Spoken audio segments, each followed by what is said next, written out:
Okay बेटा, हम लोग पहुंचे बिल्स ऑफ एक्सचेंज में।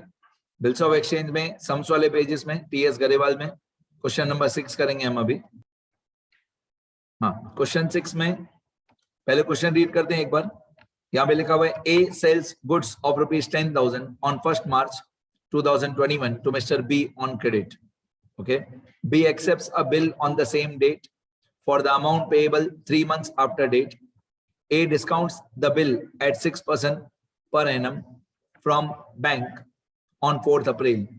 On maturity date, the bill is met by B. Pass the necessary journal entries in the books of both the parties. Pass the necessary journal entries in the books of both the parties. तो ये question read किया मैंने। अब मैं इसके पहले working notes बताऊंगा आपको। जैसे हर क्वेश्चन में मेरे लिए ज्यादा इंपॉर्टेंट वर्किंग नोट्स होता है। इसकी कोई मार्क्स नहीं है, बट मेरे को इससे ही इजी लगता है। मिस्टर ए ने गुड्स सेल किए 1 March 2021 पे। मिस्टर ए ने गुड्स सेल किए 10,000 रुपीज के। 10,000 रुपीज के गुड्स सेल किए मिस्टर ए ने। किसको सेल किए? मिस्टर बी को। तो मिस्टर ए यहाँ पे लिखा हुआ है a sales goods of 10,000 on 1 March तो मिस्टर बी ऑन क्रेडिट। तो मैंने यहाँ पे मिस्टर ए और मिस्टर बी लिख दिया, 10,000 लिख दिया, 1 March लिख दिया। ठीक है। इस क्वेश्चन में सीखने जैसा क्या है? एक ही चीज कि बिल रिसीवेबल का जो डिस्काउंट है उसकी अमाउंट कैसे फाइंड आउट होगी। वो थोड़ा अलग टॉपिक है, अलग फॉर्मूला है कि बिल रिसीवेबल का डिस्काउंट कैसे निकालते हैं, सीखना अच्छी तरह। फिर लिखा हुआ है B accepts the bill on the same date. B accepts a bill on the same date for the amount payable 3 months after date. Same date पे बिल एक्सेप्ट किया मिस्टर बी ने, मतलब 1 March पे ही एक्सेप्ट किया। ये cell हमारा 10,000 rupees होगा। Sale account हो जाएगा क्रेडिट। किसकी बुक्स में? ए की बुक्स में। अब सेम डेट पे मिस्टर बी ने बिल एक्सेप्ट किया, सेम डेट पे एक्सेप्ट किया। सेम डेट मतलब 1 March। ओके, बिल की अमाउंट है 10,000। बिल की अमाउंट है 10,000। बिल का पीरियड है 3 months। ये 3 months लिखा हुआ है, 3 months मैंने भी लिख दिया। तो 1 March पे मिस्टर बी ने बिल एक्सेप्ट किया 10,000 का, इसका पीरियड है 3 months। A discounts the bill at 6% per annum from the bank on 4th April। ये नया टॉपिक है, ये मेरे को सिखाना है। A discount the bill at 6% per annum from bank on 4th April। ए ने ये बिल डिस्काउंट करा लिया बैंक से 4th April पे। तो ये होगा हमारा second method.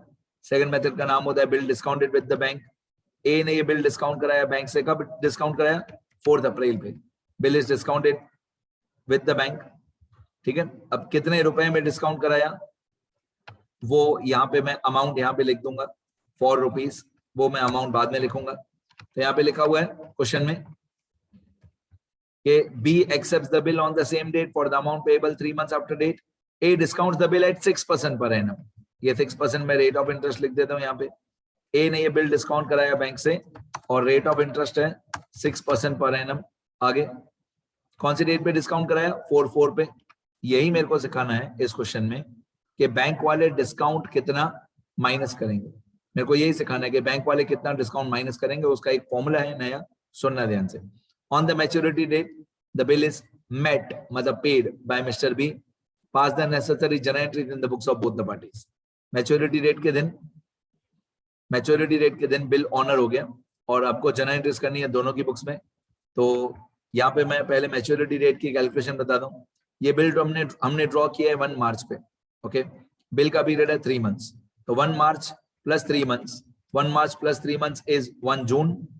1 March plus 3 months is 1 June plus 3 days of grace, plus 3 days of grace it becomes 4 June। तो 1 March पे हमने बिल ड्रॉ किया, 3 महीने बिल का पीरियड प्लस करेंगे। तो मार्च में 3 में 3 प्लस करोगे तो 1 June आएगा प्लस 3 days ऑफ ग्रेस। तो 1 June प्लस 3 days ये होगा 4 June। इस दिन पे ये बिल ऑनर हो गया, मेट या ऑनर्ड या paid by mister B. Maturity date के दिन मिस्टर बी ने बिल का पैसा दे दिया। अब मेरे को ये सिखाना है इस क्वेश्चन में, मेरे को ये सिखाना है कि डिस्काउंट की अमाउंट कैसे कैलकुलेट करते हैं। ये जो 6% डिस्काउंट है वो कैसे निकालते हैं। तो मैं आपको यहाँ पे एक रूल लिख के देता हूँ। ये रूल थियरी वाले पेजेस में लिखना बाद में। Bank will deduct discount for या of the following period. Bank will deduct discount of the following period. ठीक है, bank will deduct discount of the following period. कौन सा period? From the date of discounting the bill, from the date of discounting the bill up to the date of maturity of the bill. From the date of discounting the bill up to the date of maturity of the bill. मतलब bank वाले कितने time का discount deduct करेंगे, कौन से period का discount deduct करेंगे bank वाले? तो बैंक वाले डिस्काउंट डिडक्ट करेंगे ये 4 अप्रैल, जिस दिन हमने बिल डिस्काउंट कराया, 4 अप्रैल से लेकर ये 4 जून तक का। बैंक वाले कौन से पीरियड का डिस्काउंट माइनस करेंगे? तो बैंक वाले डिस्काउंट माइनस करेंगे यहां से लेकर ये जो डेट है 4 अप्रैल, ये 4 अप्रैल वाली डेट से लेकर 4 जून तक, इस पीरियड का बैंक वाले डिस्काउंट माइनस करेंगे। ठीक है, बैंक वाले क्या सोचेंगे? बैंक वाले सोचेंगे कि हमने बैंक वालों को बिल बेचा 4 अप्रैल पे, डन। बैंक को ये पैसा मैच्योरिटी डेट के दिन मिलेगा, मतलब बैंक को ये पैसा मिलेगा 4 जून पे। हमने बैंक से पैसा ले लिया 4 अप्रैल पे, बैंक वालों को ये पैसा मिलने वाला है 4 जून पे मिस्टर बी से। तो बैंक वाले ये सोचेंगे कि बैंक वालों का पैसा कितने टाइम के लिए ब्लॉक हो गया, इन्वेस्ट हो गया। तो बैंक वालों का पैसा इन्वेस्ट हो गया, ब्लॉक हो गया हमारे पीछे 4 से लेकर 4 जून तक, 2 महीने। तो बैंक वाले हमको दो महीने का डिस्काउंट काट के बाकी का पैसा देंगे। तो मैं आपको डिस्काउंट का कैलकुलेशन भी बताता हूँ। फॉर्मूला वही है जो हमारे बचपन में सिंपल इंटरेस्ट का फॉर्मूला था, PRT अपॉन 100। फॉर्मूला वही है, PRT अपॉन 100, या बहुत सारे टीचर्स PRN बोलते हैं। तो PRT अपॉन 100 या PRN अपॉन 100। तो हमारा प्रिंसिपल कितना है? प्रिंसिपल मतलब बिल की अमाउंट।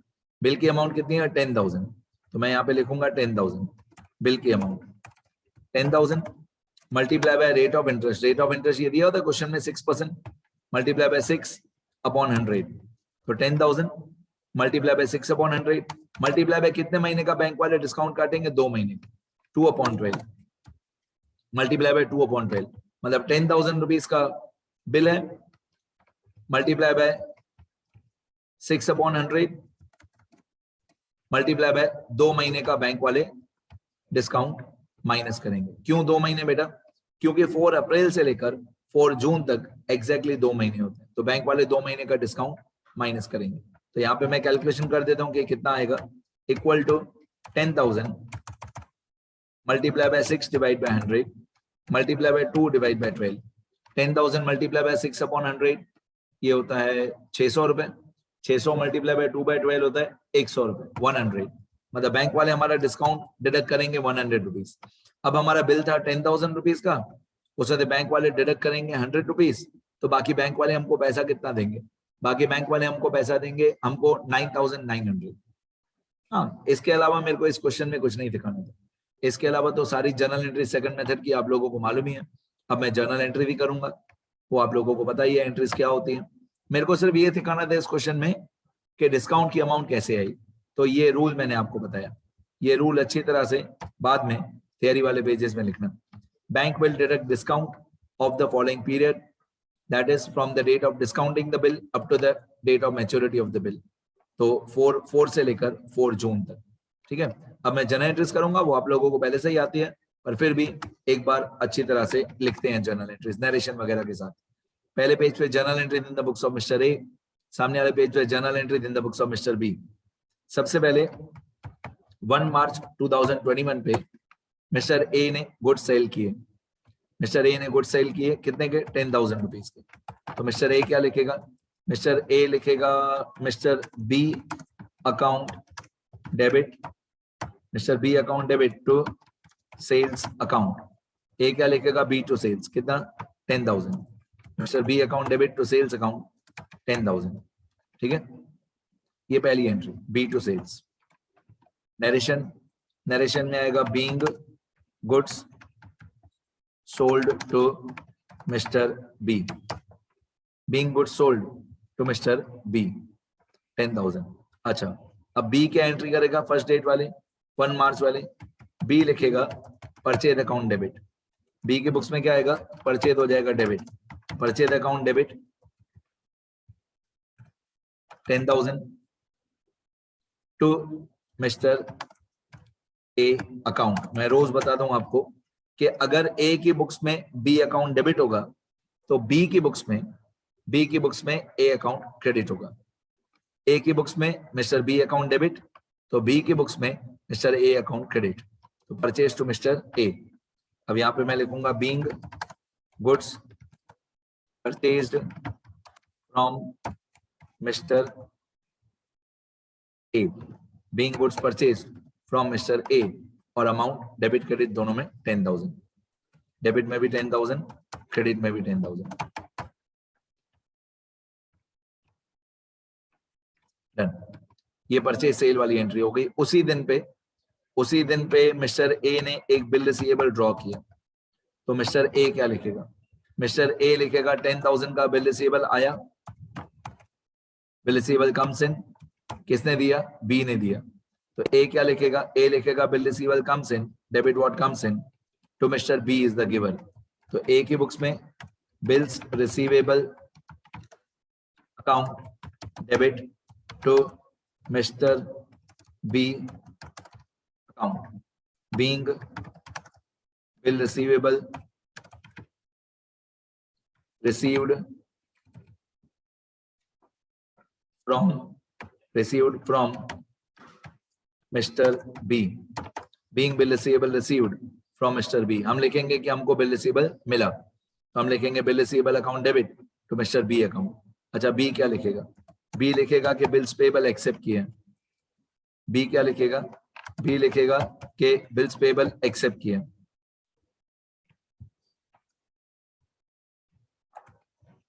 तो बिल्स पेबल इसके लिए, इस आदमी के लिए बिल्स पेबल लायबिलिटी है तो टू बिल्स पेबल अकाउंट।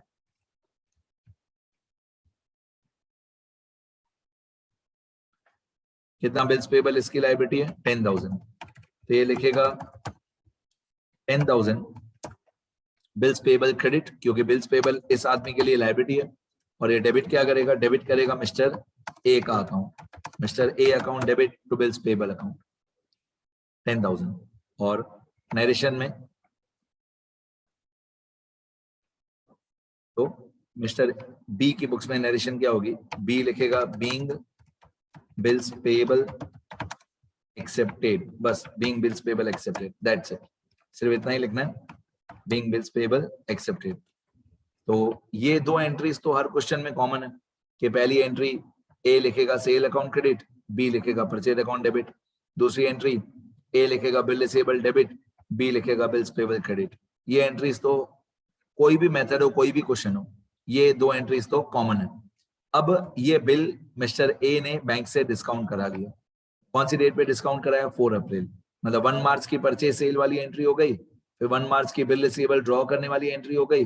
अब 4 अप्रैल वाली एंट्री आएगी जिस दिन मिस्टर ए ने बिल डिस्काउंट कराया। अब 10,000 रुपए का बिल था, बैंक वालों ने 100 रुपए माइनस कर दिए, बाकी मिस्टर ए को मिलेगा 9,900। डेट आएगी ये वाली 4 अप्रैल। तो 4 अप्रैल के दिन मिस्टर ए एंट्री क्या करेगा? तो 4 अप्रैल के दिन मिस्टर ए करेगा 4/4/2021।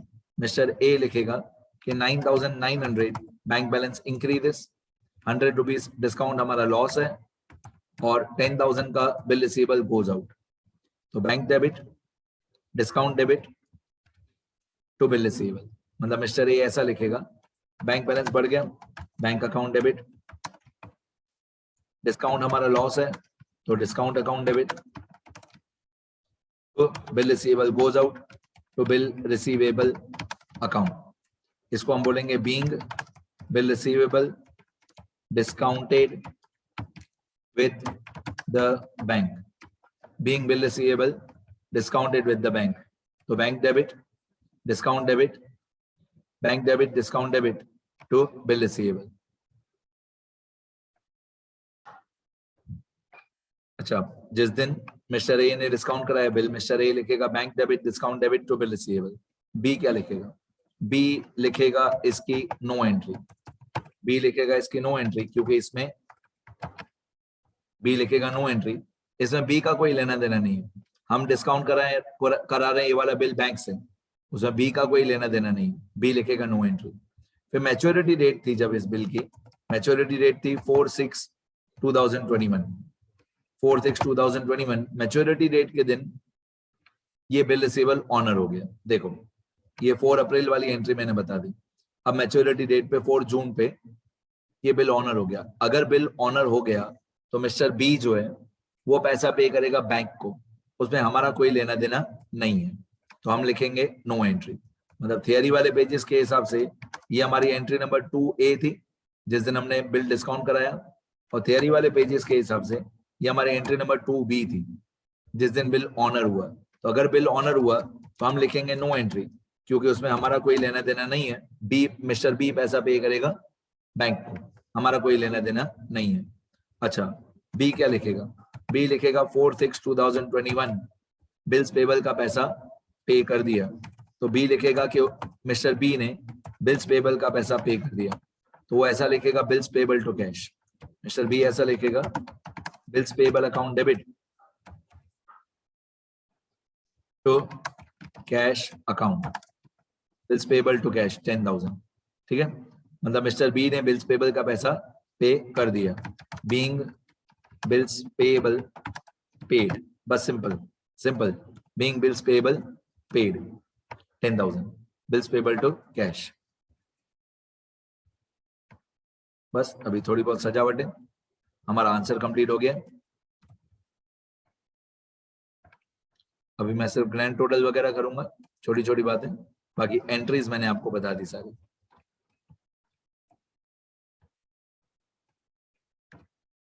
ठीक है, लास्ट में यहाँ पे ग्रैंड टोटल करेंगे और हमारा आंसर कंप्लीट हो गया। Grand total equal to some, अब 10,000 10,000 3 बार है, 10 10 और ये वाला 10, टोटल 30,000 ही आएगा। 30,000 डेबिट का टोटल, ऊपर की तरफ सिंगल लाइन, नीचे डबल लाइन करना। क्रेडिट साइड पे भी 30,000 इक्वल टू सम, इसका टोटल आएगा 10 और 10 और 10, तो इसका टोटल भी 30,000 ही है। Single line double line, credit side पे भी 30,000 है, और ये ग्रैंड टोटल। ठीक है, कंप्लीट हो गया। बस अभी एक बार मैं स्क्रॉल कर दूंगा सारा, जब देखिए आपको सारा आंसर एक साथ। जो लोग रिकॉर्डेड लेक्चर देखेंगे लिखना जरूरी है। ठीक है, मैं एक बार स्क्रॉल कर देता हूँ, सब लोग लिखना अच्छी तरह। जो भी पहले वाले क्वेश्चन भी बाकी हो भी लिखना। ये टीएस गरेवाल का क्वेश्चन 6 है, ये क्वेश्चन है। मेरे को सिखाना क्या था आप लोगों को पहले से ही पता है, मेरे को सिखाना यही था कि डिस्काउंट की अमाउंट कैसे निकालनी, तो इसके मैंने रूल्स और एग्जाम्पल बता दिए। ये कैलकुलेशन है सारी, और ये जर्नल एंट्रीज, ए की बुक्स और बी की बुक्स। ये पहली 2 एंट्रीज,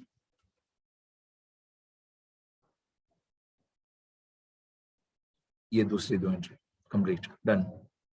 ठीक है, देखो अच्छी तरह, देखो बेटा सब लोग।